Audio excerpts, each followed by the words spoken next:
الحمد لله وكفى والصلاة والسلام على سيدنا محمد المصطفى وأحمد المجتبى وعلى آله الأتقياء وأصحابه الأصفياء أما بعد فأعوذ بالله من الشيطان الرجيم بسم الله الرحمن الرحيم زين للناس حب الشهوات من النساء والبنين والقناطير المقنطرة من الذهب والفضة والخيل المسومة والأنعام والحرث ذلك متاع الحياة الدنيا والله عنده حسن المآب صدق اللہ العظیم۔ معزز ناظرین، سورۃ آل عمران کی آیت نمبر 14 میں نے ابھی آپ کے سامنے تلاوت کرنے کی سعادت حاصل کی ہے، اور آپ کو جیسا کہ معلوم ہے کہ ہمارا درس قرآن الحمدللہ ترتیب کے ساتھ باقاعدگی کے ساتھ اللہ کے فضل و کرم اور اس کے محض انعام کی وجہ سے یہ چل رہا ہے، ورنہ ہم جیسے عاجز اور قاصر انسان اتنی محنت کہاں کر سکتے ہیں۔ اللہ تعالیٰ سے مزید بھی دعا کرتے ہیں کہ اللہ ہمیں تا عزیز قرآن کے ساتھ وابستہ رکھے، اپنے نبی کے فرمان کے ساتھ وابستہ رکھے۔ تو آئیے ہم اس آیت مبارکہ کا ترجمہ سیکھتے ہیں۔ فرمایا زُيِّنَ لِلنَّاسِ حُبُّ الشَّهَوَاتِ مِنَ النِّسَاءِ، فریفتہ کیا لوگوں کو مرغوب چیزوں کی محبت نے، لوگوں کے لیے مرغوب چیزوں کی محبت مزین کی گئی، من النساء جیسے عورتیں، والبنین اور بیٹے، والقناطیر المقنطرہ اور خزانے جمع کیے ہوئے، من الذهب سونے کے، والفضہ چاندی کے، والخیل المسومہ اور گھوڑے نشان زدہ، والانعام اور مویشی، والحرث اور کھیتیاں، ذالک متاع الحیات الدنیا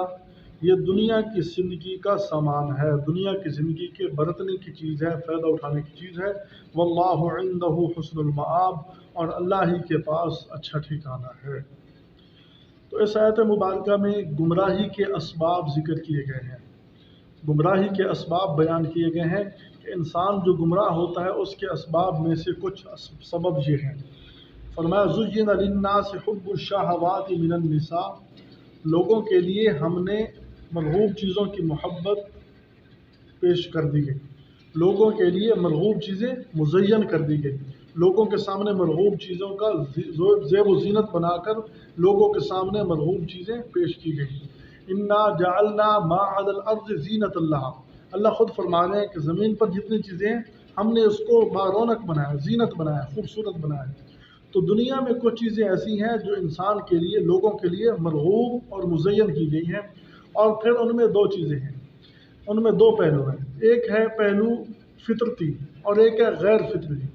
فطرتی پہلو وہ ہے کہ جس چیز کو جہاں تک رکھنا ہے وہاں تک تو وہ ٹھیک ہے، یہ ایک فطرتی تقاضا ہے، اور اگر اس چیز کو اس سے آگے بڑھا دیا جائے، فطرت کے خلاف کر دیا جائے تو یہ غیر فطری چیز ہے۔ اور ان فطری اور غیر فطری اسباب میں سے بعض سبب بیان کیے گئے ہیں۔ ایک سبب ان میں سے عورتیں ہیں، من النساء، سب سے پہلے نمبر پر من النساء عورتوں کو بیان کیا گیا ہے کہ اللہ تعالیٰ نے عورتوں کو لوگوں کے لیے مرغوب بنا دیا ہے، عورتوں کو مرغوب بنا کر پیش کیا گیا۔ زُيِّنَ لِلنَّاسِ حُبُّ الشَّهَوَاتِ مِنَ النِّسَاء، عورتوں کی محبت مزین کر کے پیش کی گئی ہے۔ تو اللہ رب العالمین نے انسان کو مٹی سے پیدا فرمایا، اور مٹی سے پھر دو ایک اسی مٹی سے مرد کی بھی تخلیق ہوئی، اسی مٹی سے عورت کی بھی تخلیق ہوئی، اور اللہ تعالیٰ نے ان دونوں کی رغبت آپس میں ایک دوسرے کے لیے رکھ دی ہے۔ عورت کو مرد کی رغبت ہوتی ہے، مرد کو عورت کی رغبت ہوتی ہے، لیکن فرمایا کہ عورتوں کو مردوں کے لیے، لوگوں کے لیے زیادہ مزین کر کے پیش کیا گیا۔ زُيِّنَ لِلنَّاسِ حُبُّ الشَّهَوَاتِ مِنَ النِّسَاء، عورتوں کو، لِتَسْكُنُوا إِلَيْهَا، مرد اس کی طرف سکون حاصل کرتا ہے، وَجَعَلَ بَيْنَكُمْ مَوَدَّةً وَرَحْمَةً، اللہ نے مرد اور عورتوں کے درمیان محبت اور رحمت کا پہلو رکھ دیا ہے، مرد اور عورتوں کے درمیان۔ یہ اللہ تعالیٰ نے فطرتی طور پر ایک چیز رکھی ہے، اور فطرتی طور پر عورتوں کو مرد کے لیے مرغوب بنا کر پیش کیا گیا ہے۔ یہی وجہ ہے کہ ایک مرد کو کم سے کم یعنی مرد کو زیادہ سے زیادہ، کم سے کم نہیں، زیادہ سے زیادہ 4 نکاح کی گنجائش دی گئی ہے۔ فَانْكِحُوا مَا طَابَ لَكُم مِّنَ النِّسَاءِ مَثْنَىٰ وَثُلَاثَ وَرُبَاعَ، نکاح کرو پسندیدہ عورتوں سے 2، 3، 4،